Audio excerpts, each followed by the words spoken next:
सिद्धेभ्य। ओम नमः सिद्धेभ्य। ओम नमः सिद्धेभ्य। नमो अरिहंताणं। नमो सिद्धाणं। नमो आयर्याणं। नमो उवज्झायाणं। नमो लोये सव्वसाहुणम्। मंगलम भगवान वीरो मंगलम गौतमो गणि मंगलम कुंद कुंदार्यो जैन धर्मोस्तु मंगलम। सर्व मंगल मांगल्यम सर्वे कल्याण कारकम प्रधानम सर्वधर्माणां जैनम जयतु शासनम। जैनम जयतु शासनम। अनन्तधर्मणस्तत्त्वं पश्यन्ति प्रत्यगात्मनः अनेकान्तमयी मूर्तेर्नित्यमेव प्रकाशिता।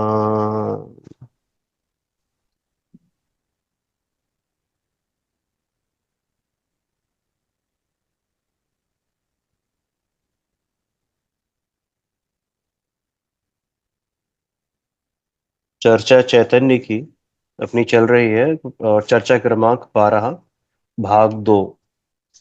चर्चा चैतन्य की भाग 2, जिसमें हमें हमारा विषय चल रहा है काल लब्धि की स्वीकृति में पुरुषार्थ।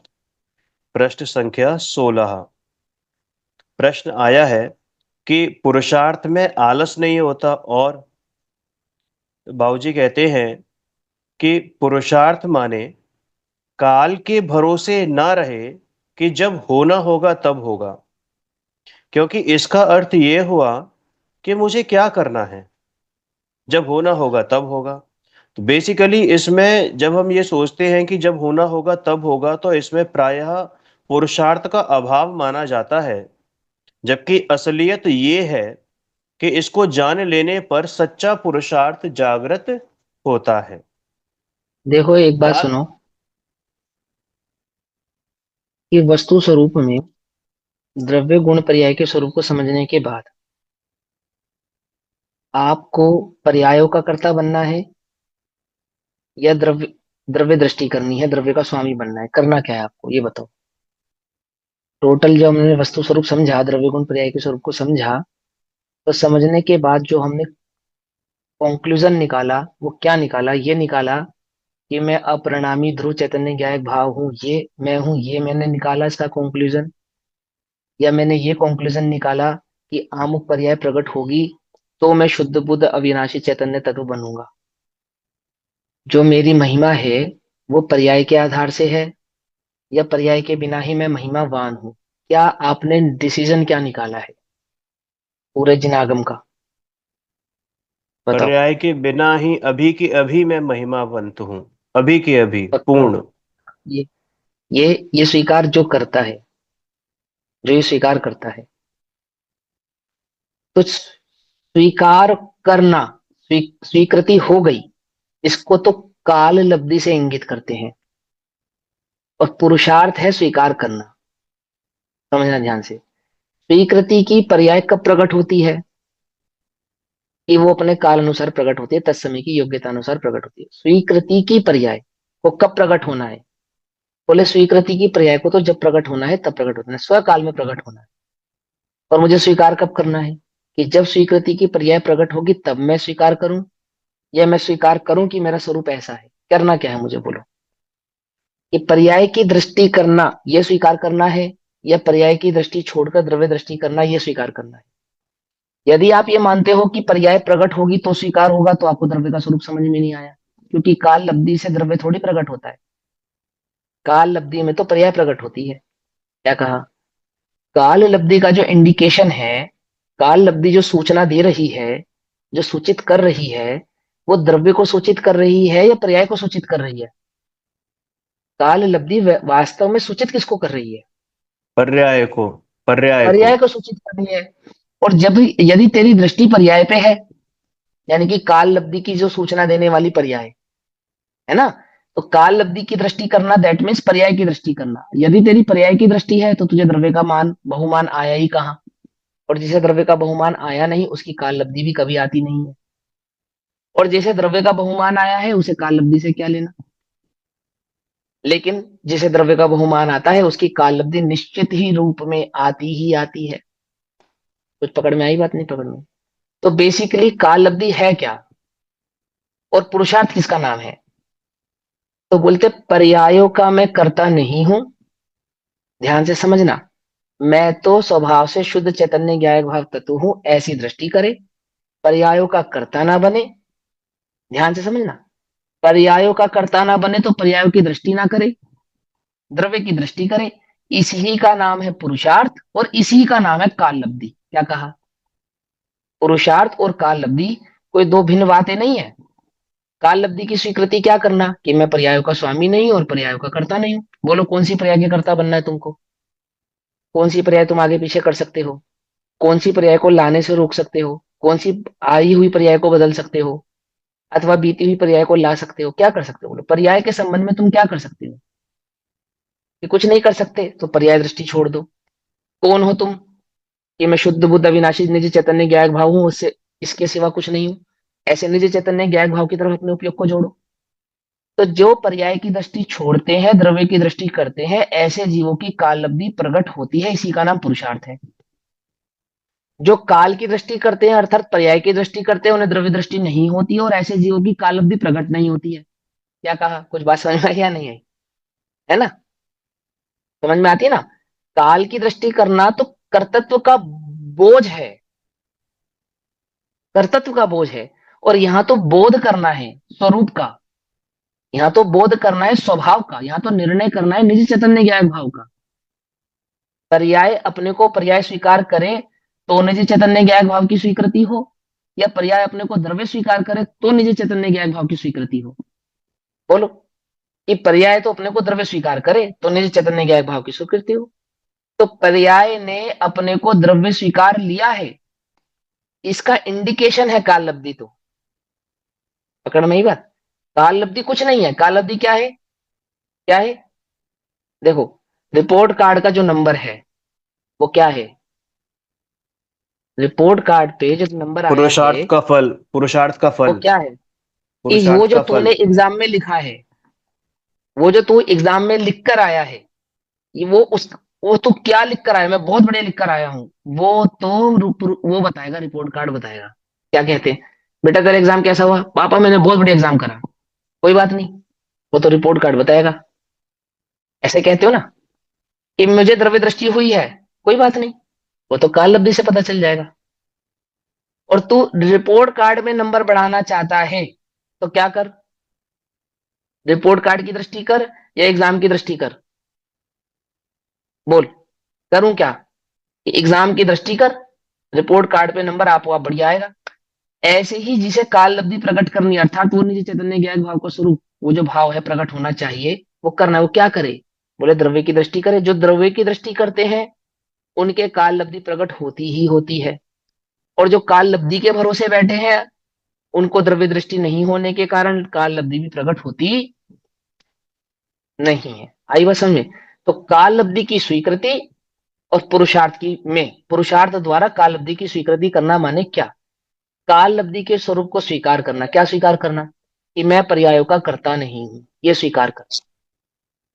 और क्या स्वीकार, किसकी दृष्टि करना? कि जो मैं हूं ऐसे निज चैतन्य ज्ञान भाव की दृष्टि करना। ऐसे पुरुषार्थ पूर्वक जिस जीव को स्वभाव का निर्णय होता है, स्वभाव के प्रति जो ऐसा पुरुषार्थ करता है, ऐसे जीवों को काल लब्धि आपो आप प्रकट होती है। पंडित टोडरमल जी स्पष्ट कहते हैं काल लब्धि तो कोई वस्तु है नहीं, ऐसा कहते हैं स्पष्ट।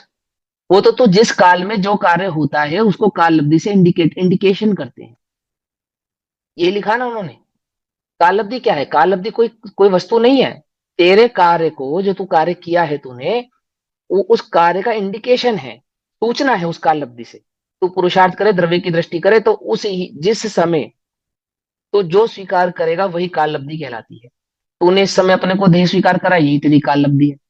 तो इसी समय अपने को गायक तत्व स्वीकार कर ले, वही तेरी काल लब्धि हो जाएगी।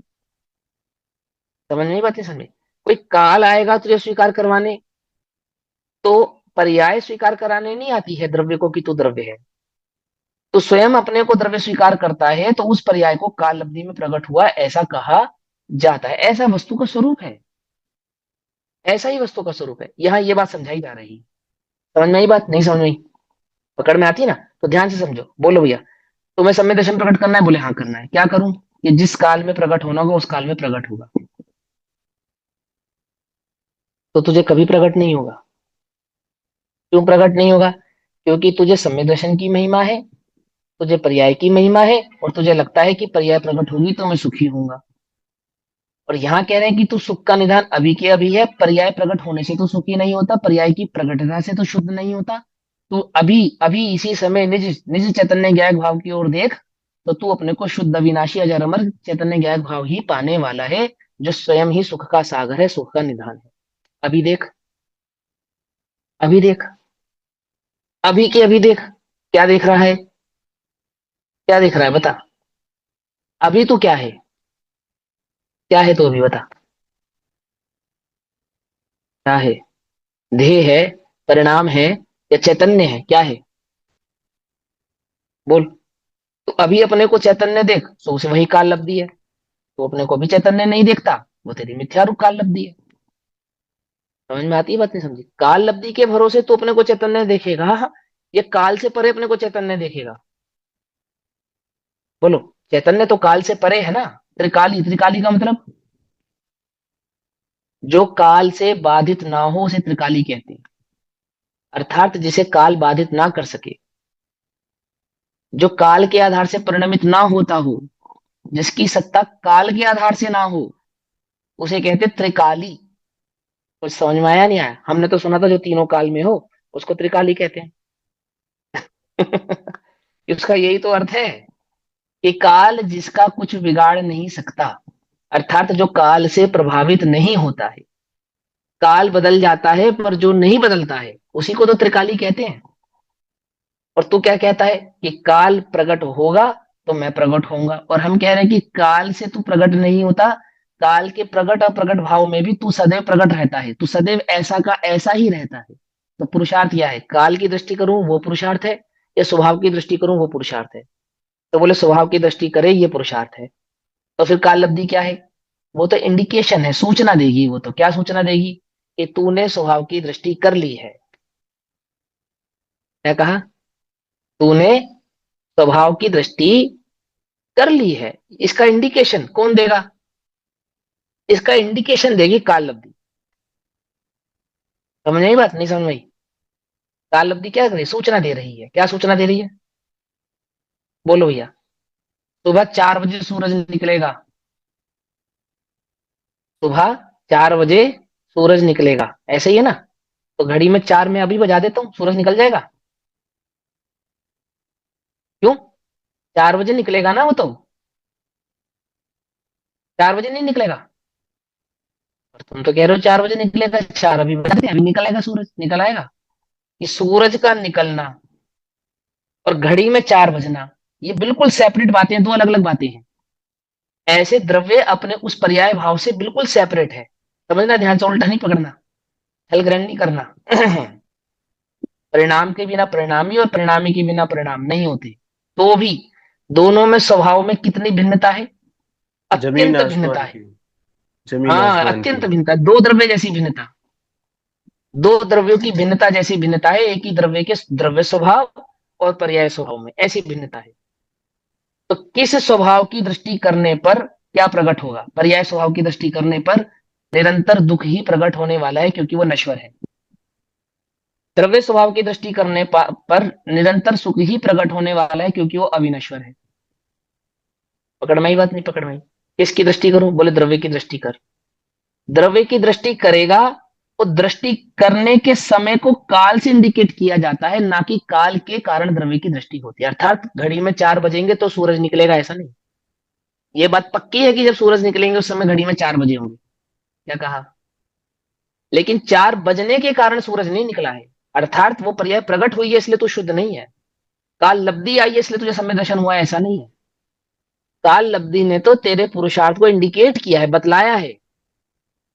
समझ में आती है बात? नहीं समझ में आती है? और एक ही समय पे होने वाली घटना है। पुरुषार्थ और काल लब्धि में क्या अंतर है? बोले स्वीकृति का काल ही काल लब्धि है, बस। क्या कहा? क्या कहा? स्वीकृति का काल ही काल लब्धि है। तो बोलो कब आएगी काल लब्धि? जब तू स्वीकार करेगा तब आएगी ना। स्वीकृति का काल ही काल लब्धि है। तो काल लब्धि कब आएगी? जब तू स्वीकार करेगा। तो स्वीकार कर कि जब काल लब्धि आएगी तब स्वीकार करूंगा। कि स्वीकृति का नाम काल लब्धि है, काल लब्धि का नाम स्वीकृति नहीं है। समझ में आती है बात? नहीं समझ में आती है? स्वीकार कर। स्वीकार कर, क्या स्वीकार कर? कि मैं अभी निज चैतन्य ज्ञान भाव तत्व हूँ, दृष्टि कर। दृष्टि करे तो उसे काल लब्धि कहते हैं, दृष्टि नहीं करे तो उसे काल लब्धि नहीं कहते। बस आई बस समझ में? ऐसा पर्यायगत योग्यता। चलो भैया पढ़ो आगे, अब क्या कहते बाबूजी? बिल्कुल। काल लब्धि माने जिस समय कार्य होना है उस समय ही सम्यक दर्शन होगा, ऐसा जिसने जाना। तो उसको विकारी पर्यायों की तो बात बहुत दूर रही, सम्यक दर्शन का विकल्प भी टूट जाता है। मतलब सम्यक दर्शन होगा ये विकल्प भी टूट जाता है, क्योंकि हाँ, अर्थात इसका, इस लाइन हम्म का मतलब समझ लो, पर्याय का विकल्प टूट जाता है। काल अवधि की स्वीकृति में पर्याय का विकल्प टूट जाता है। पर्याय का क्या विकल्प टूट जाता है? कि कौन सी पर्याय कब आनी है, कब नहीं आनी है, कब आएगी, ऐसा जो विकल्प है वो सब टूट जाता है। अब जिसका पर्याय का विकल्प टूट गया, तो उसका जो जो धारा थी, जो विकल्प से जुड़ी हुई थी, वो कहाँ जाके जुड़ेगी अब, अगर पर्याय से टूटी है तो? बोलो। निष्कर्म ज्ञायक भाव अपनी तरफ। क्योंकि वो तो अविनाशी है। वो थोड़ी धारा टूटने पर खत्म हो जाने वाला है। एक जगह से धारा टूटी है तो धारा खत्म नहीं होती है, धारा कहीं तो जाके जुड़ेगी। अगर वो पर्याय से टूटेगी तो कहाँ जुड़ेगी? ध्रुव से जुड़ेगी। सीधी सी बात है ना। तो ये यहाँ पे समझा रहे, सिंपल सी बात कह रहे कि पर्याय के विकल्प टूट गया, अर्थात पर्याय की दृष्टि टूट गई। कौन पर्याय कब प्रकट हो नहीं हो, अब प्रकट हो तब प्रकट हो, ये सब विकल्प विलीन हो गए। पर्याय की दृष्टि छूट गई, द्रव्य दृष्टि हो गई। द्रव्य दृष्टि हो गई, इसी का नाम काल लब्धि है। क्या समझे? ऐसा चलो पढ़ो आगे, पढ़ो पढ़ो ध्यान से। जब सम्यक दर्शन होगा ये विकल्प ही टूट जाता है, क्योंकि वह मैं तो ज्ञायक हूं इस धुन में लग गया है। इसलिए वो उस समय सम्यक दर्शन को भूल जाता है। सम्यक दर्शन को ना भूले और बार बार उसकी याद आती रहे तो ये कर्ण लब्धि प्रकट ही नहीं होगी। इसलिए उस हम्म। समय सब पर्याय मात्र ही भुला दी जाती है। सम्यक दर्शन की याद छूटने का मतलब पर्याय का विकल्प टूटना। और तू सम्यक दर्शन को क्यों याद कर रहा है? कि तुझे ये लगता है कि सम्यक दर्शन प्रकट होगा तो मैं शुद्ध होऊंगा, तो मुझे सुख का अनुभव होगा, तब मैं जाके सुखी होऊंगा। और वो यहाँ कह रहे हैं कि भैया तू सुखी है ऐसा स्वीकार करे, तो शुद्ध बुद्ध है ऐसा स्वीकार करे, तो उसका नाम सम्यक दर्शन है। उल्टा स्वीकार कर रहा है तू। स्वीकृति पहले करे तो उसका नाम सम्यक दर्शन था, तू कह रहा है सम्यक दर्शन होगा तो स्वीकृति होगी। हम कह रहे हैं स्वीकार करेगा तो सम्यक दर्शन होगा। बोलो भैया, सगाई कब हो? लड़का लड़की को हाँ पहले करे, या लड़के लड़की की सगाई पहले करे? बोलो क्या करे? लड़का कह रहा मैं है सगाई करोगे तो मैं हाँ करूंगा। बोलो भैया। और घर वाले कह स- रहे हैं कि तू हाँ करे तो हम सगाई करें। वो कह रहा है कि तुम सगाई करो तो मैं हाँ करूं। तो बोलो लड़की ऐसे लड़के से सगाई करेगी या नहीं करेगी? वो हाँ करने के लिए तैयार है, क्यों घबरा रहे हो? गारंटेड पक्का हाँ करूंगा, लेकिन सगाई के बाद। क्या कह रहा है वो? पक्का लिखवा लो तुम मुझसे, स्टैम्प पेपर पे लिखवा लो, मेरी सारी जमीन जायदाद तुम्हारे नाम है यदि मैंने सगाई के बाद हाँ नहीं की तो। ऐसा होने पर भी बोलो वो लड़की उससे सगाई करेगी या नहीं करेगी? तो अगर सती हुई, सती समझते हो, ईमानदार सती, तो वो ऐसा कार्य नहीं करेगी। क्या है? स्वीकृति पहले होती है, सगाई बाद में होती है। और ये क्या कह रहा है? सगाई करो तो स्वीकृति करूं। कुछ बात समझ में नहीं? नहीं, पर्याय प्रकट हो तो स्वीकार करूं। हम कह रहे स्वीकार कर तो पर्याय प्रकट हो। अंतर कुछ है या नहीं है? कितना अंतर है बोलो? लोक में ऐसे मूर्ख का कभी विवाह हो पाएगा या नहीं हो पाएगा, ये बताओ। कुआरा ही मर जाएगा बेचारा वो। कि हम तो तैयार थे। हमने तो किसी को मना किया ही नहीं कि भाई जहां हाँ करना था वहां तूने हाँ किया नहीं। और जिस जिस समय तू हाँ करने की बात करता है वो समय हाँ करने का है नहीं क्या? कुछ बात समझ में आई? स्वीकृति पहले करे तो सगाई हो, और तू कहता है कि सगाई करो तो मैं स्वीकृति करूं। तो ऐसे जीव की सगाई हो पाएगी या नहीं हो पाएगी? नहीं हो पाएगी ना। ऐसे तो कहता है पर्याय प्रकट हो तो मैं सुखी हूं, ऐसा जीव कभी सुखी हो पाएगा नहीं। तो क्या है फिर, करूं क्या? बोले पहले हाँ कर, हाँ कर। और वो हाँ ऐसी नहीं, हमें लगना चाहिए कि तूने हाँ किया है क्या। उसे ही नहीं, ऊपर ऊपर से हाँ कर दी, ऐसा नहीं। वो हाँ तेरे तेरे रोम रोम से झलकेगी। क्या कहा? तू हाँ भी नहीं करेगा ना तो भी झलकेगी कि तूने हाँ किया है। समझे या नहीं समझे? स्वीकृति तो झलकती है। ऐसे ही मैंने जो चैतन्य ज्ञायक भाव हूं ये स्वीकार करे, तो स्वीकार करे तो क्या कहते हैं, वो सगाई रूपी पर्याय प्रकट होती है, अर्थात सम्य दशन की पर्याय प्रकट होती है, सहज ही प्रकट होती है। सारा परिवार उस सगाई की डेट निकालने में लग जाता है। क्या कहा? जैसे हाँ होती है तो लग जाता है या नहीं लग जाता है सारा परिवार। और जिनकी सगाई होनी है वो निश्चिंत रहते हैं कि निकाल लो, तुम्हें जब निकालनी है अपनी तो हो गई क्या। ऐसे ही पांचों समवाय इकट्ठे हो जाते हैं, पांचों लब्धियां इकट्ठी हो जाती है क्या, वो सम्य दर्शन की पर्याय प्रकट करने में। और जिसकी वो सम्य दर्शन की पर्याय प्रकट होनी है उसको पूछो, वो कह रहा है पर्याय प्रकट हो या नहीं हो, अपनी तो हो गई क्या। कुछ बात समझ में क्या नहीं आई? अब उसे दरकार नहीं है, अब उसे दरकार नहीं, उसका तो कार्य हो गया। क्या कह रहे, इसको तुमने लोक में कहावत सुनी है, मियाँ बीवी राजी तो क्या करेगा काजी, ऐसे ही है ना। ऐसे ही जिसने ध्रुव की दृष्टि करी, अब उसको ये विकल्प नहीं है कि पर्याय कब प्रकट होगी, नहीं होगी, होगी या नहीं होगी। अरे होना हो होवे, नहीं होना है नहीं होवे। अब गजब की बात यह है कि दृष्टि तो इतनी निरपेक्ष है कि होवे तो होवे, नहीं होवे तो नहीं होवे, और नियम से होती है, नियम से प्रकट होती है, कोई रोक नहीं सकता उसे। आती है वो समझ में? बोलो, पर्याय प्रकट करके सुखी होना है या सुखी हूं ऐसी दृष्टि करोगे तो पर्याय प्रकट होगी, क्या है मार्ग? मार्ग तो ये है। लेकिन इसने उल्टा पकड़ा, ये कहता है पर्याय प्रकट हो तो काम बने, हम कहते हैं काम बना बनाया है तो देखे तो पर्याय प्रकट हो। है ना अंतर? ऐसा ही इस पुरुषार्थ और काल लब्धि का स्वभाव है। ऐसा। चलो ये पढ़ो आगे। ये कहते हैं ना, लोक में एक डायलॉग था कि किसी चीज को तुम शिद्दत से चाहो तो सारी कायनात उसे हम्म मिलाने में लग जाती है। तो वैसे जैसे ही तुम हम्म किसी अपने शुद्धात्मा को शिद्दत से चाहो तो सही, ये पांचों हम्म, समवाय हम्म। मिले बगैर रहेंगे ही नहीं। आपस में हाँ आपो आप प्रकट हो जाएंगे, हाँ। सही बात है। जिसने ऐसा जाना उसको विकारी पर्यायों की बात तो दूर, सम्यक दर्शन का विकल्प भी टूट जाता है। ये सम्यक दर्शन होगा, ये विकल्प भी टूट जाता है, क्योंकि अब मैं गायक हूं इस धुन में लग गया है। इसलिए वो बार उस समय सम्यक दर्शन को भूल जाता है। सम्यक दर्शन को हम्म ना भूले और बार बार उसकी याद आती रहे तो ये कर्ण लब्धि प्रकट ही नहीं होगी। इसलिए उस हम्म, समय सब पर्याय मात्र भुला दी जाती हैं। सम्यक दर्शन होना है और सम्यक दर्शन की पर्याय को भुलावे तो सम्यक दर्शन आता है, सम्यक हाँ। दर्शन होता है। वो सम्य दर्शन की पर्याय को भूल जाए तो सम्य दर्शन प्रकट हो जाता है। इसको कहते हैं काल लब्धि की दृष्टि नहीं करना। काल लब्धि की स्वीकृति तो है, परंतु पर्याय यानी कि उस काल लब्धि की दृष्टि नहीं है। ऐसे तो निश्चिंत हो गया ना वो, निश्चिंत हो गया। देखो उसको ये निश्चिंतता है कि घर वाले अगर मैं हाँ करूंगा तो सगाई कर देंगे, मैं हाँ कर दूंगा तो घर वाले क्या कर देंगे, सगाई कर देंगे। निश्चिंत है ना इस बात से। तो क्या करे, सगाई की स्वीकृति, माने सगाई का ध्यान दे या हाँ करे, करे क्या, क्या करे बोलो।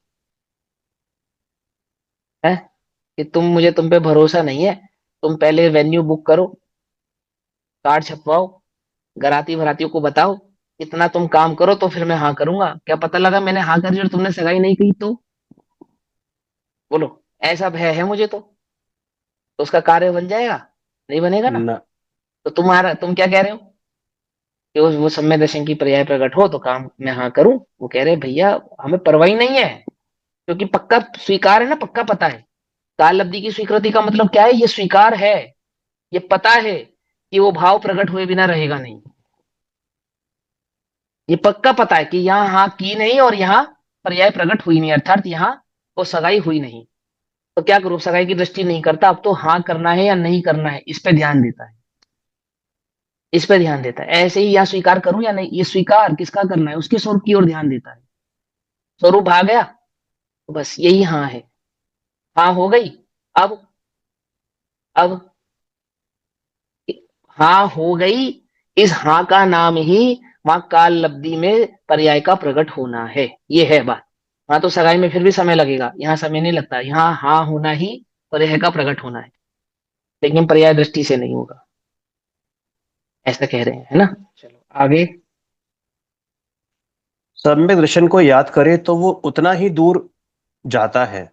कारण ये हम्म, कि मानो सम्यक दर्शन कहता हो, मेरा जो स्वामी है उसको तो भूल गया, और तू मुझे याद करता है, तो मैं तेरे पास कैसे आ सकता हूँ। जो कैसे आ सकते। सर्वोच्च है उसको तो तू भूल गया। हम तो हाँ केवल उसकी पूजा करते हैं, उपासना करते हैं, तो ये उसको तो याद करता है। पुजारी को माने हाँ याद करता है और भगवान को भूल जाता है, तो भाई कैसे होगा, हाँ नहीं होगा।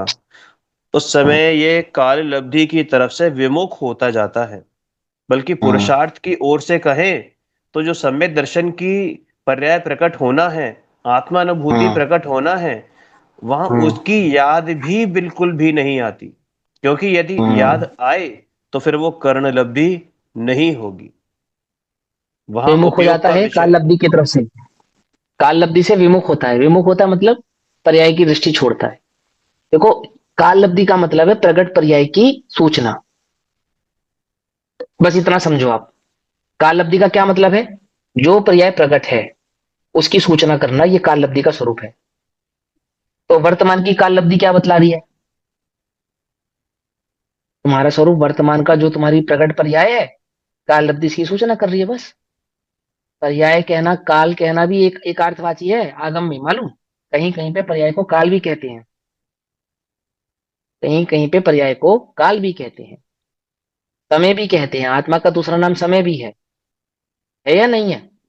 तो वह क्या कहते हैं कि यदि तो पर्याय दृष्टि करेगा तो द्रव्य का स्वभाव नहीं होगा, और निजी चैतन्य ज्ञायक भाव करेगा तो चैतन्य ज्ञायक भाव की दृष्टि करना।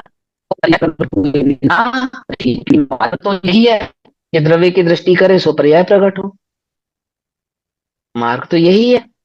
तो मार्ग यही है, तो वहां काल लब्धि से विमुख होने का तात्पर्य है पर्याय भाव से विमुख होना, पर्याय की दृष्टि से छूटना, पर्याय की दृष्टि नहीं करना, और निज चैतन्य ज्ञायक भाव जो द्रव्य भाव है उसका, उसकी दृष्टि कर, उसका नाम पुरुषार्थ। ठीक है ना, ऐसा समझा रहे हैं कि ये जीव पुरुषार्थी है, कैसे मालूम चलता है कि इसका पुरुषार्थ सम्यक था, कि वो काल लब्धि उसकी सूचना करती है। और ये पुरुषार्थी नहीं है, ये कैसे मालूम चला कि वो काल लब्धि ने उसकी सूचना दी है। सीधी सी बात है। हमने तो काल लब्धि की सूचना से ये जाना कि तेरा पुरुषार्थ है या नहीं है। तो काल लब्धि कोई पुरुषार्थ मान के बैठ गया तो फिर काम नहीं बनेगा, काल के भरोसे काम नहीं बनेगा, कार्य करेगा तो लब्धि प्रकट हुए बिना रहती नहीं है, ऐसा समझा रहे हैं। चलो आगे। वहां उपयोग का विषय माने श्रुत ज्ञान का विषय एकमात्र सीधा शुद्धात्मा ही होता है। अब फिर प्रश्न है, उपयोग का विषय श्रुत ज्ञान का विषय सीधा एक शुद्धात्मा होता है, क्वेश्चन मार्क। अब बाबूजी कहते हैं कि शुद्धात्मा होता है और उसी का चिंतन चलता है। पहले अनेक गुणों से उसकी महिमा आई, अब उसकी महिमा आने के बाद एकमात्र अनंत गुणात्मक सर्वोच्च तत्व वही है, तो उसी का चिंतन चलता है। क्योंकि इन सब का काल तो अंतर्मुहूर्त है, कर लब्धि का, प्रायोग्य लब्धि का और सारी लब्धियों का मिलकर अंतर्मुहूर्त काल है। इसलिए सारा काम मध्यम अंतर्मुहूर्त में हो जाता है और समय दर्शन निश्चित रूप से प्रकट होता है, वो पदार्पण करता है। मध्यम अंतर मुहूर्त काल में सारी लब्धियां पूरी हो जाती है। मध्यम अंतर मुहूर्त काल मतलब एक आवली जमा एक समय, ऐसे ही ना, एक आवली जमा एक समय, ये मध्यम अंतर मुहूर्त का काल है। तो एक आवली कितना होती है मालूम, एक सेकंड में कितनी आवलियां होती हैं, असंख्यात। असंख्यात आवलियां होती हैं, है ना, युक्त संयुक्त आवलियां एक असंख्यात आवलियां होती हैं। और कह रहे एक आवली जमा एक समय मध्यंतर मुहूर्त का काल होता है, उसमें ये पांच उपलब्धियां पूरी हो जाती हैं। समझे, तो कितनी देर लगती है, कुछ भी देर नहीं लगती। बात तो यह है, स्वीकृति का नाम ही पंचलब्धि है। क्या, स्वीकृति का नाम ही 5 लब्धियां हैं कि इसने पंचों की साक्षी में, क्या लोक में होता है ना, लोक 5 की साक्षी में, पंचों की साक्षी में स्वीकार किया जाता है, फैसले होते हैं, होता है नहीं होता है। ऐसे ही पंचों की साक्षी में क्या किया इसने, स्वीकार किया, क्या स्वीकार किया कि मैंने जो चैतन्य ज्ञायक भाव हूं और कुछ नहीं, बस। तो पंचों का आशीर्वाद प्रकट हुआ, इसको क्या प्रकट हुआ, पंचों का आशीर्वाद अर्थात वो समय दशा की पर्याय प्रकट हुई। समझ में आई बात, नहीं समझ में आई कि पंचों की साक्षी में निज चैतन्य ज्ञान भाव की स्वीकृति हुई है, ये वो समय दर्शन की पर्याय बतला रही है। ये है 5 लब्धियां।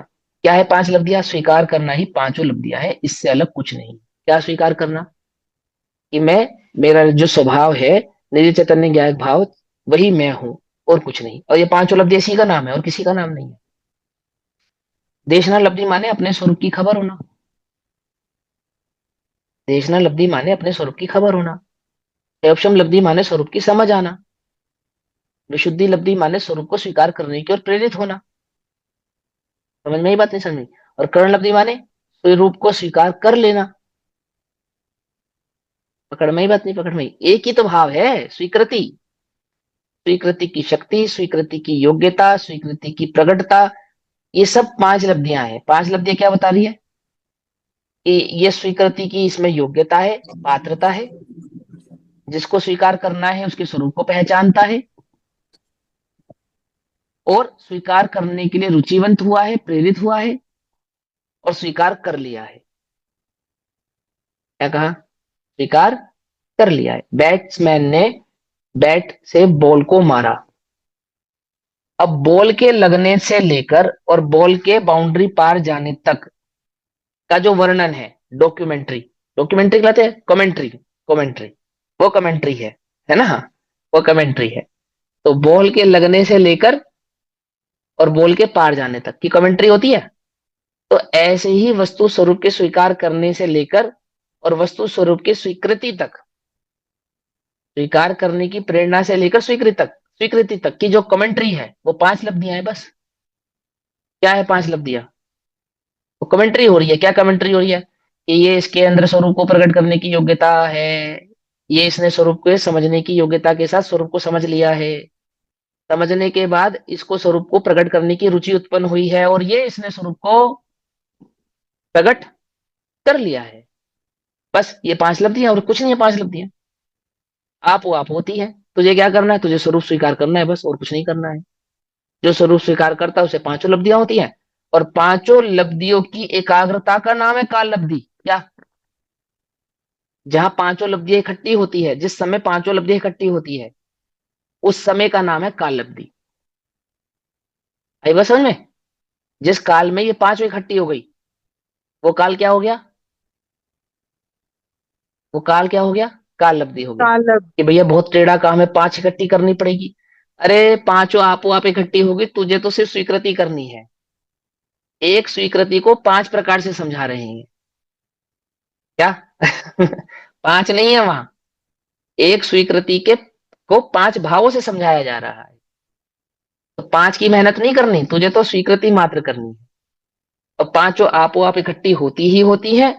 और जिस काल में वो पांचों इकट्ठी होती है, उस काल को काल लब्धि कहते हैं। तो बोलो, पुरुषार्थ के बिना काल लब्धि है या नहीं है, या काल लब्धि के बिना पुरुषार्थ है, बोलो किसके बिना कौन है। कि काल लब्धि पुरुषार्थ के बिना प्रकट नहीं होगी, ये समझ लो आप ध्यान से पहले तो। और पुरुषार्थ का काल ही काल लब्धि है। क्या कहा, पुरुषार्थ का काल ही काल लब्धि। और पुरुषार्थ क्या है, पुरुषार्थ क्या है कि स्वीकृति, स्वभाव की स्वीकृति, ये पुरुषार्थ है। और उस स्वभाव की स्वीकृति को का जब हम वर्णन करेंगे, उसकी कमेंट्री करेंगे, तो वो 5 लब्धियों से करेंगे। बस इतना सरल है बात। बोलो क्या मुश्किल है, क्या मुश्किल है कुछ मुश्किल। कितनी लब्धियां हो गई तुमको, कितनी लब्धियां हो गई तुमको, कि भैया देशना हो गई है ना। और क्षयोपशम और देशना एक तो भी नहीं पक्की हुई। बात है, वो तो पक्की है?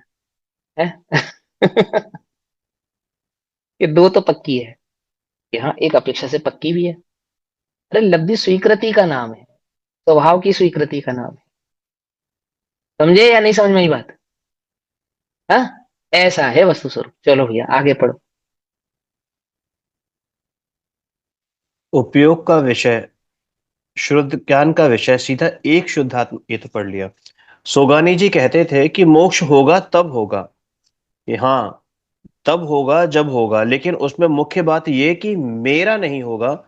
होगा तो होगा, मतलब मोक्ष है, मेरा नहीं है। मोक्ष मुझे हम्म। जाना ही नहीं है, मैं कभी जाता हम्म। ही नहीं, ये मानना आवश्यक है। जब मुझे मोक्ष हम्म। नहीं होता तो मैं मोक्ष को याद करूं क्यों? क्यों? क्योंकि मैं तो ऑलरेडी मुक्त हूं। जो मुक्त है हम्म। उसको मोक्ष कैसे होगा? जो सदैव हम्म। त्रिकाल मुक्त है उसका मोक्ष नहीं होगा। हम्म। मोक्ष किसको होता है? जो दृष्टि मुक्त होते हैं उनको पर्याय मुक्ति प्राप्त होती है। और जिनकी दृष्टि पर्याय मुक्ति पे है वो कभी दृष्टि मुक्त नहीं होते। अब समझे? ये तो हो गई शास्त्र की भाषा।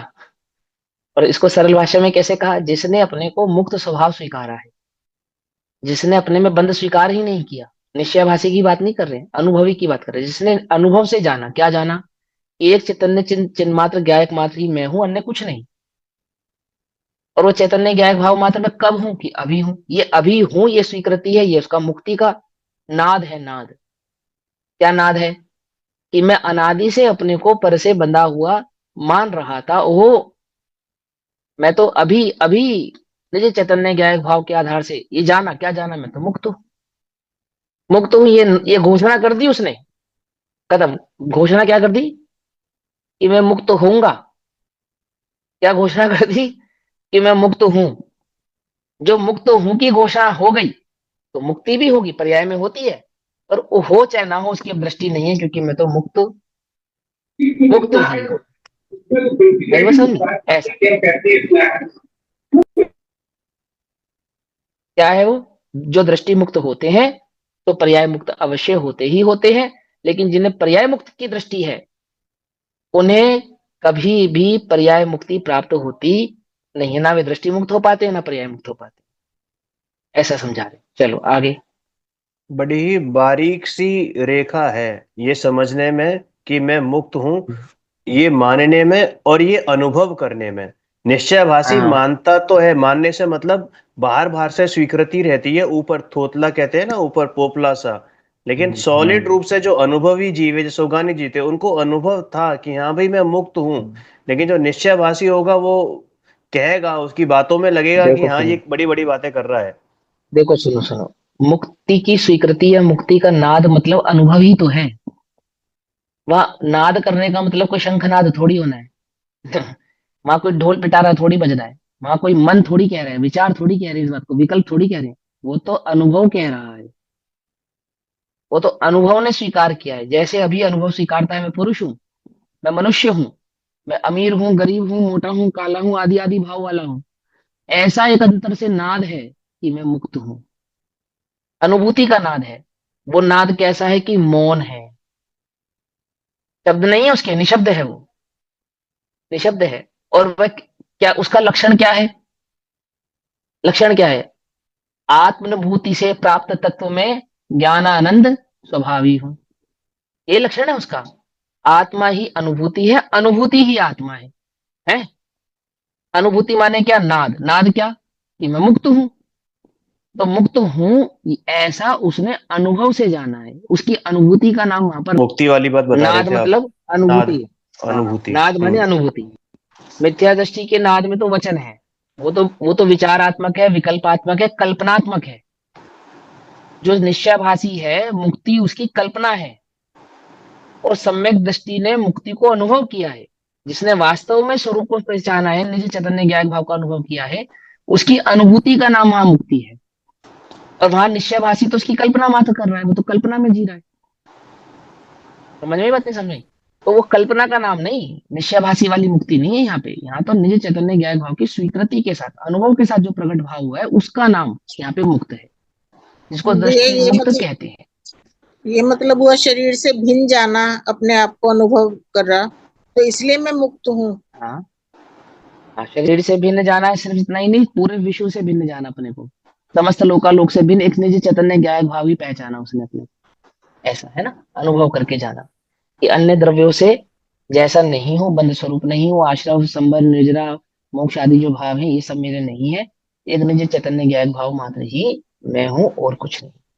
और देखो क्या माना अपने को, पहले परिपूर्ण स्वीकार करेगा तो परिपूर्णता का अनुभव करेगा, शुद्ध स्वीकार करेगा तो शुद्धता का अनुभव करेगा, अजर अमर निज चैतन्य ज्ञान भाव स्वीकार करेगा तो उसका अनुभव करेगा। और जब उसने अपने को निर्बंध स्वीकार किया है तो वो मुक्ति की वांछा क्यों रखेगा? जब स्वीकार किया ना, निर्बंध स्वीकार किया ना, पर से भिन्न स्वीकार किया ना, बंधन में तो भिन्नता नहीं है, बंधन के लिए तो पर को इसको बांधना पड़ेगा, संयोगिक भाव होना पड़ेगा। और जब संयोगों की दृष्टि नहीं करी, अपने को पर से अत्यंत भिन्न ही स्वीकार किया, तो फिर वहां अन्य मुक्ति का कोई विकल्प ही नहीं रह गया, कोई अवकाश ही नहीं रह गया, अभी मुक्त होना बाकी है ऐसा कोई भाव ही नहीं रह गया। आई बात समझ में? स्वाभाविक है, स्वाभाविक बात है कि वो दृष्टि मुक्त ही वास्तविक मुक्त है, और उसको फिर पर्यायगत मुक्तता भी प्रकट होती है, लेकिन उसकी अब उसे आवश्यकता नहीं है क्योंकि पर्याय की दृष्टि नहीं है, स्वभाव की ही दृष्टि है। ऐसा आगे पढ़ो। बिल्कुल। एकांत पक्ष से हानि। काल लब्धि और पुरुषार्थ दोनों साथ हैं। काल लब्धि को अकेले एकांत से स्वीकार करे तो उसमें प्रमादी होता है, और अगर अकेले पुरुषार्थ को स्वीकार करे तो जल्दी करता है, मतलब उतावलापन दिखाता है। तो उसमें क्या होता है कि जो काल लब्धि को स्वीकार ना करे और केवल पुरुषार्थ को ही स्वीकार करे, तो बार बार ये होता है कि अरे मैं तो इतना पुरुषार्थ कर रहा हूं लेकिन अभी तक क्यों नहीं हो रहा है, क्यों नहीं हो रहा है। इसका अर्थ ये कि उसको निर्णय नहीं हुआ और उसका ज्ञान स्वच्छ नहीं है। देखो अगर सुनो ध्यान से, दो बात, ये लाइन सबको समझने वाली बात है, सबको समझने वाली बात है। वस्तु स्वरूप समझे बिना कल्याण हो जाएगा? है, हो जाएगा? नहीं होगा ना। कल्याण करना है अपना, करना है, हाँ, करना है। तो क्या करूं? ये वस्तु स्वरूप समझो। क्या है वस्तु स्वरूप? क्या है? मैं निज चैतन्य ज्ञायक भाव हूं, मेरा स्वरूप क्या है? क्या है? अरे बोलो ना, क्या है? अभी की अभी परिपूर्ण हूँ। हाँ, स्वीकार कर लिया। ये जो कहा कि मैं परिपूर्ण हूँ, शुद्ध हूँ, बुद्ध हूँ, चैतन्य हूँ, ज्ञायक हूँ, एक चिन्मात्र हूँ, स्वीकार कर लिया? बोलो किया? नहीं किया ना। वस्तु का निर्णय नहीं हुआ अभी तुमको, ये कह रहे हैं। बोले निर्णय माने क्या? निर्णय का अर्थ है स्वीकृति। मुझे तत्व की खबर है, खबर का मतलब क्या? खबर का मतलब है स्वीकार होना।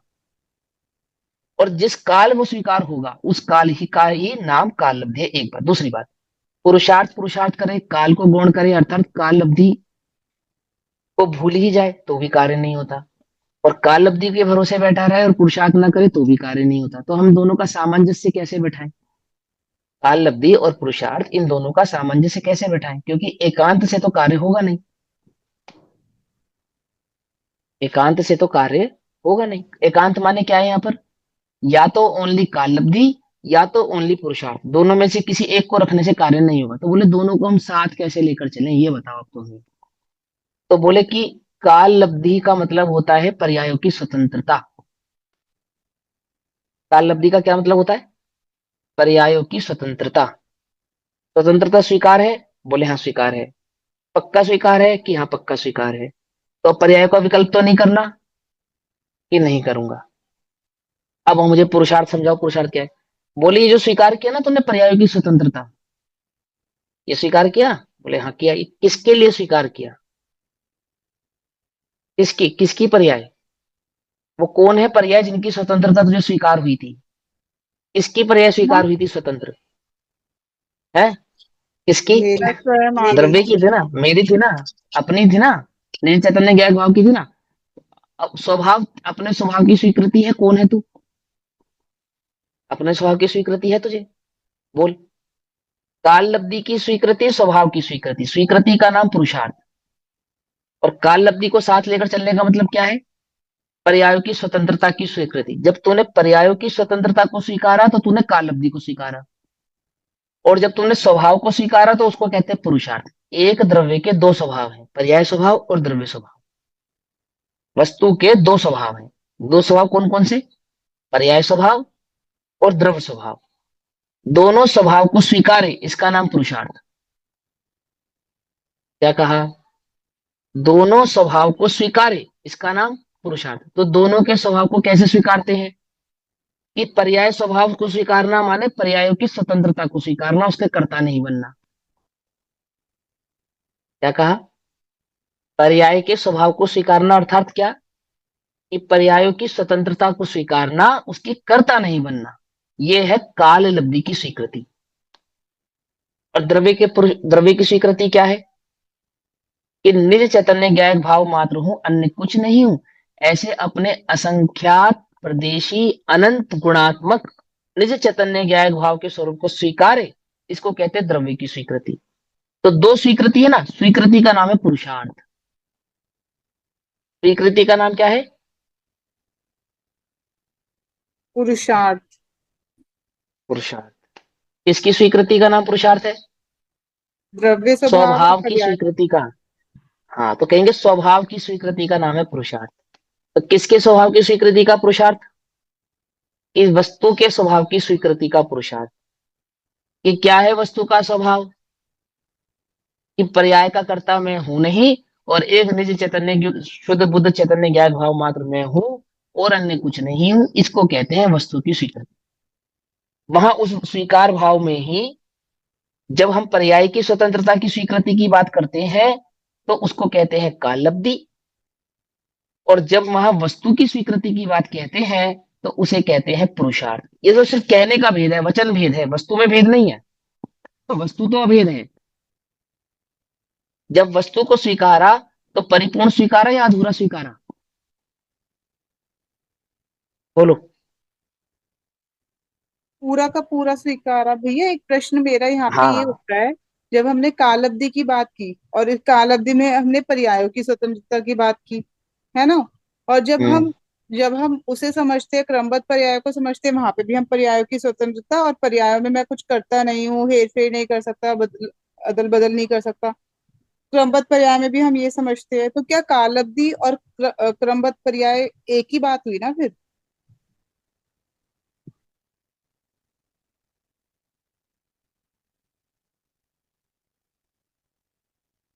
हम्म हम्म हम्म, हम्म। हाँ, तो वही अभी इतनी देर सर क्या बता रहे हैं? काल अवधि कहना, पर्याय कहना, अब क्रमबद्धता कह लो। तो जब तुम पर्याय की स्वीकृति यानी कि पर्यायों की स्वतंत्रता स्वीकार कर रहे हो, पर्यायों की स्वतंत्रता की स्वीकृति का नाम ही तो क्रमबद्ध की स्वीकृति है। ठीक है। समझ में आई बात? क्रमबद्धता किस में है? क्रमबद्धता पर्यायों में ही है ना, पर्यायों में है ना। और तो उस ये इंटर क्रमबद्धता से रिलेटेड। पर्यायों का क्या स्वभाव समझाया जाता है? एक ही बात है, इंटर रिलेटेड नहीं, एक ही बात है। एक ही, इंटर रिलेटेड नहीं, एक ही बात है। देखो, द्रव्य है, द्रव्य गुण ये ऑफ पर्याय। हो गया। द्रव्य सत, गुण सत और पर्याय सत, तीन चीजें ना। द्रव्य, गुण और पर्याय, ये तीन चीजें हैं। तो हम जब पर्याय की चर्चा करेंगे तो कैसे करेंगे? पर्यायों की पर्याय की चर्चा करेंगे, हाँ, जब भी करेंगे पर्याय की चर्चा करेंगे तो कैसे करेंगे? तो एक तो पर्याय के अनित्य स्वभाव की चर्चा करेंगे, एक पर्याय के अनित्य होते साथ साथ परिणमन स्वभाव की चर्चा करेंगे। ठीक है ना? पहला स्वभाव क्या है पर्याय का? अनित्यपना, क्षणिक। दूसरा स्वभाव क्या है? परिणमन। दूसरा स्वभाव क्या है? परिणमन। फिर तीसरा स्वभाव है उसका क्रमबद्ध परिणमन। तीसरा स्वभाव क्या है उसका? क्रमबद्ध परिणमन। और इस क्रमबद्ध परिणमन को ही चौथा नाम है कालब्धि। पर्यायों के क्रमबद्ध परिणमन का नाम है कालब्धि। पकड़ में ही बात?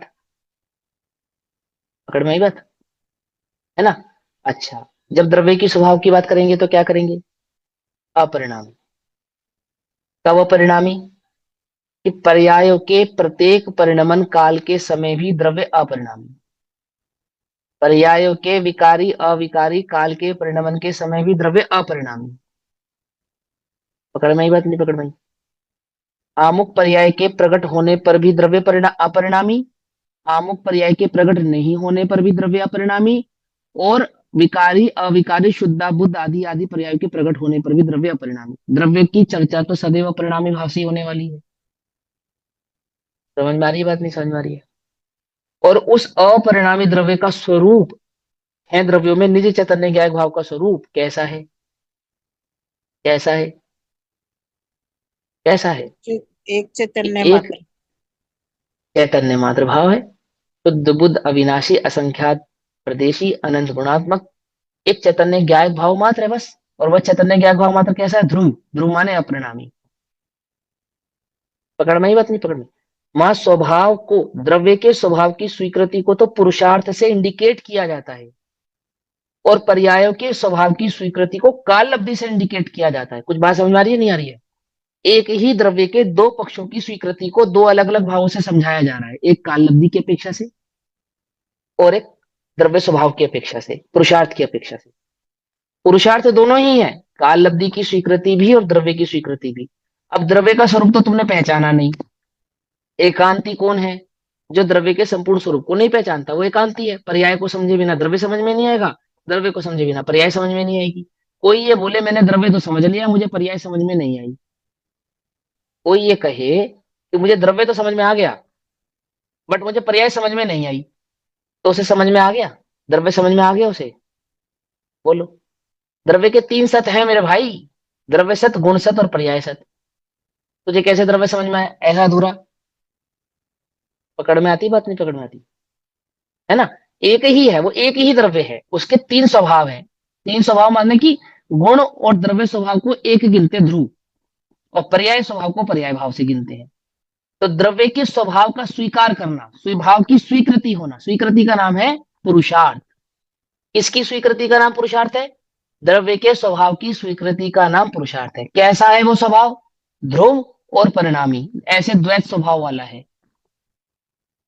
ध्रुव और परिणामी ऐसे द्वैत स्वभाव वाला है। बड़ी गजब बात कही। ध्रुव भी और परिणामी भी कैसे स्वीकार करें? बोले परिणामी को तो स्वतंत्र स्वीकार करो और ध्रुव की दृष्टि करो। क्या कुछ बात समझ में आई या नहीं समझ में? पर्याय की दृष्टि मत करो, उसे स्वतंत्र छोड़ दो। क्या स्वतंत्र छोड़ दो? कब होगी, कौन सी होगी, कैसी होगी, होगी नहीं होगी, स्वतंत्र छोड़ दो। इसे तो स्वतंत्र छोड़ दो। स्वतंत्र क्यों छोड़ दो? क्योंकि स्वतंत्र है। आ रही है बात समझ में, नहीं आ रही है? और किसकी दृष्टि करो? जो नहीं बदलने वाला ध्रुव चैतन्य ज्ञायक भाव, उसकी दृष्टि करो। वो कैसा है कि वो पर्याय होगी नहीं होगी, जैसी होगी जैसी तैसी होगी, जैसी जिस काल में होनी है वैसी होगी, होने पर भी वैसा का वैसा है। क्या कह रहे? विकारी पर्याय के काल में भी ऐसा है, और विकारी काल के पर्याय के काल में भी ऐसा है। अपूर्ण पर्याय के काल में भी ऐसा है, पूर्ण पर्याय के काल में भी ऐसा है। किसकी दृष्टि करो? ध्रुव की दृष्टि करो। किसकी दृष्टि मत करो? पर्याय की दृष्टि मत करो। पर्यायों का क्या होगा? क्या होगा? वे स्वतंत्र हैं, उन्हें स्वतंत्र छोड़ दो। स्वतंत्र होने पर भी क्या है? क्रमबद्ध है। क्या कहा? स्वतंत्र होने पर भी क्या है? क्रमबद्ध है, अपने कर्म को भंग करती नहीं है, उसका उल्लंघन करती नहीं है। ओहो, निहाल हो गया मैं तो। बोलो, जो क्रमबद्ध है, अपने क्रम का उल्लंघन नहीं करता है, उसकी दृष्टि करने की आवश्यकता है? जिस जो अपना कार्य स्वकाल में ही करने वाला है, वो पर्याय अपने स्वकाल में ही प्रकट होने वाली, आवश्यकता ही नहीं है। अब क्या करो? अब निश्चिंत हो जाओ। निश्चिंत हो जाओ यानी विश्राम करो। विश्राम होने यानी कि ध्रुव की दृष्टि करो। ध्रुव कैसा है? वहां कुछ करने की आवश्यकता नहीं है, परिपूर्ण है। अब कितने शब्दों से कहें उसको, कितने भिन्न भिन्न शब्दों अपरिणामी से है। कहें? अपरिणामी है। अपरिणामी है, ध्रुव है, ज्ञायक है, चैतन्य है, एक शुद्ध बुद्ध आत्मा है, अविनाशी। वहां कुछ करने की आवश्यकता नहीं, ऐसे उस स्वभाव की दृष्टि करो। ये दोनों ही स्वीकृति का नाम पुरुषार्थ है। वहां एक को काल लब्धि के पक्ष से समझा रहे हैं और एक को पुरुषार्थ के पक्ष से समझा रहे हैं। बेसिकली ये दो अलग चीजें नहीं है। जिसको काल लब्धि समझ में आई उसको द्रव्य ही समझ में आया। अच्छा, कार्तिकेय स्वामी ने कार्तिकेय अनुप्रेक्षा में क्या लिखा? क्या लिखा? स्पष्ट कहा, जिस द्रव्य की जिस क्षेत्र में जिस काल में जो पर्याय होनी है, उस द्रव्य की उस क्षेत्र में उस काल में वो पर्याय होती है, और जो ऐसा स्वीकारता है वो सम्यक दृष्टि है। अब बोलो, तो इसमें काल लब्धि और पुरुषार्थ दोनों आ गए या नहीं आ गए? बोलो, आ गए या नहीं आ गए? आ गए ना?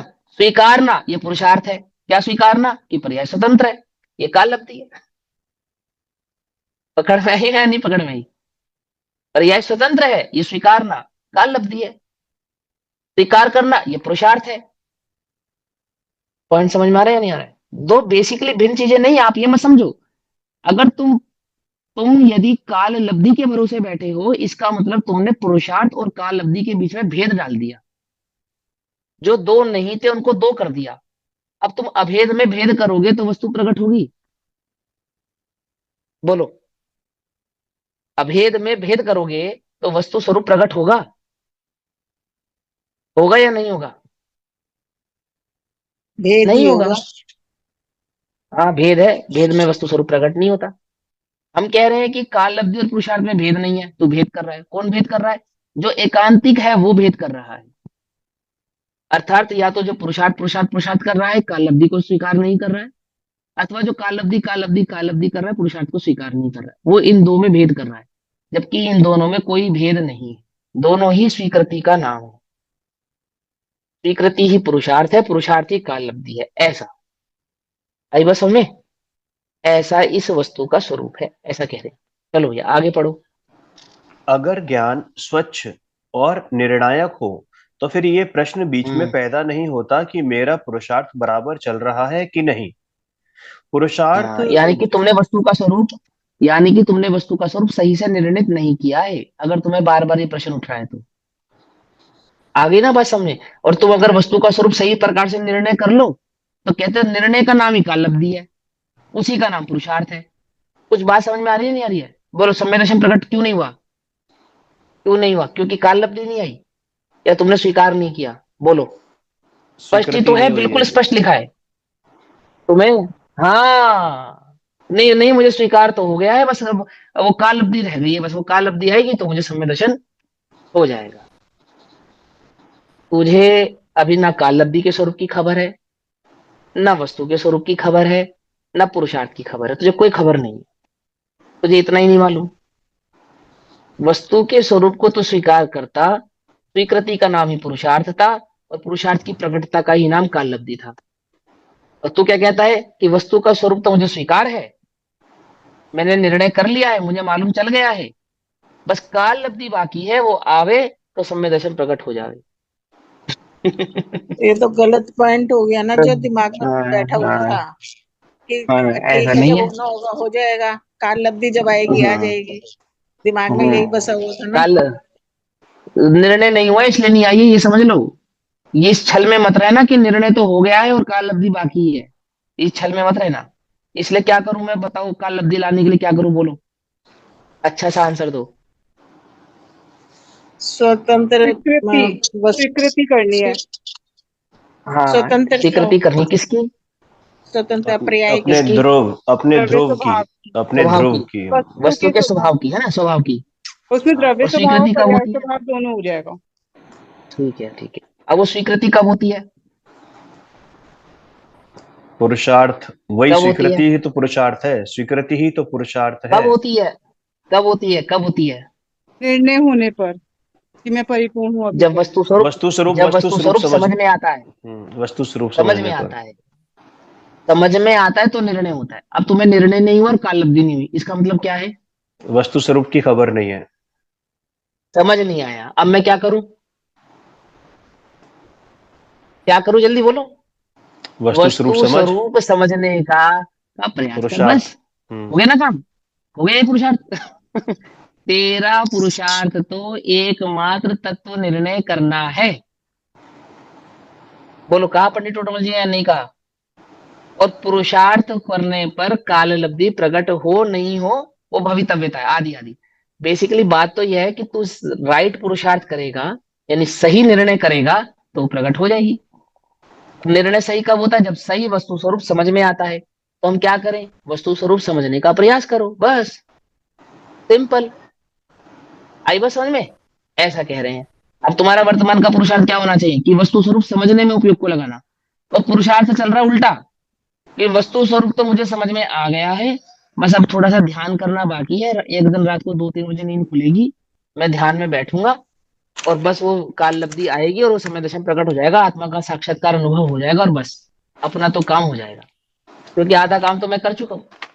बस अब तो बस रात में 2-3 बजे नींद खुलने की देर है, ध्यान की मुद्रा में जाने की देर है, और वो अनुभूति प्रकट होने की देर है। बाकी सारा काम तो मेरा पक्का नक्की हुआ पड़ा है। ऐसा है या नहीं है? क्या लगता है तुमको? कैसे होगा? हम्म?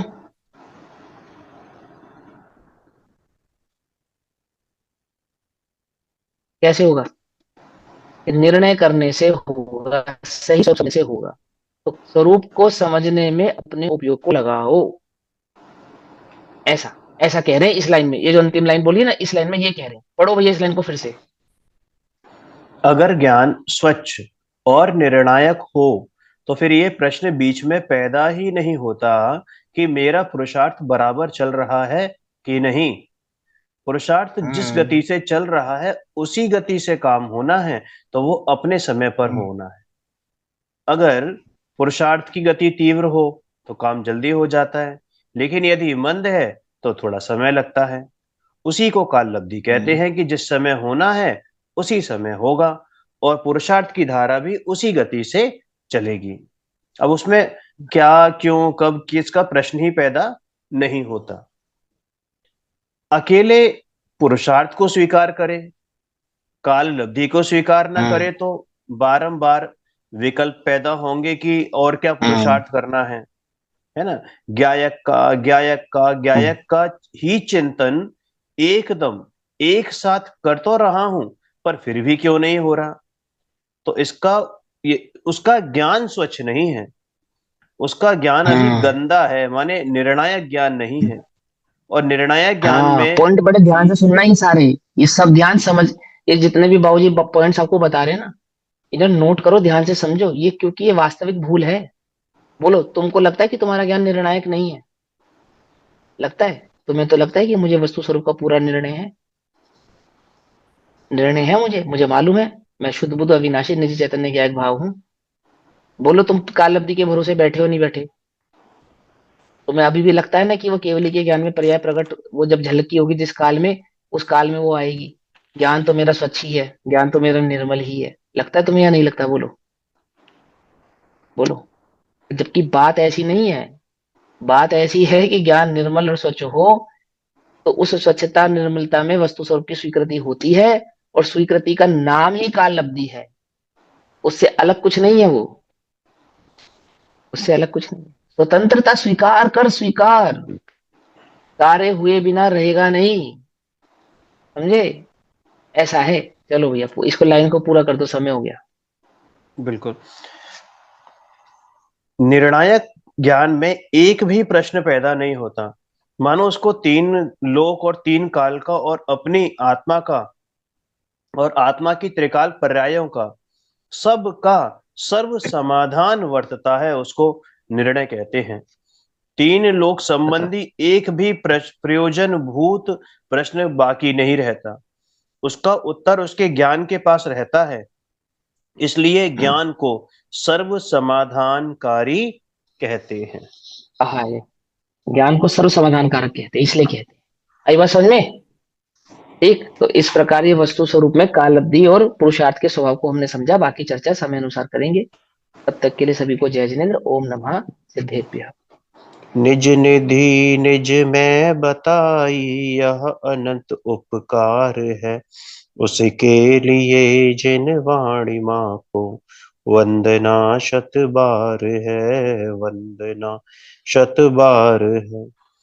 नमो हरियंताणम, नमो सिद्धाणम, नमो हरियणम, नमो वज्रम, नमो रोषसावणम, नमो हरियंताणम, नमो सिद्धाणम, नमो हरियणम, नमो वज्रम, नमो रोषसावणम, नमो हरियंताणम, नमो सिद्धाणम, नमो हरियणम, नमो वज्रम, नमो लोय सब साहुरम। द्वादशांग जनवाणी माता की जय। महान जय।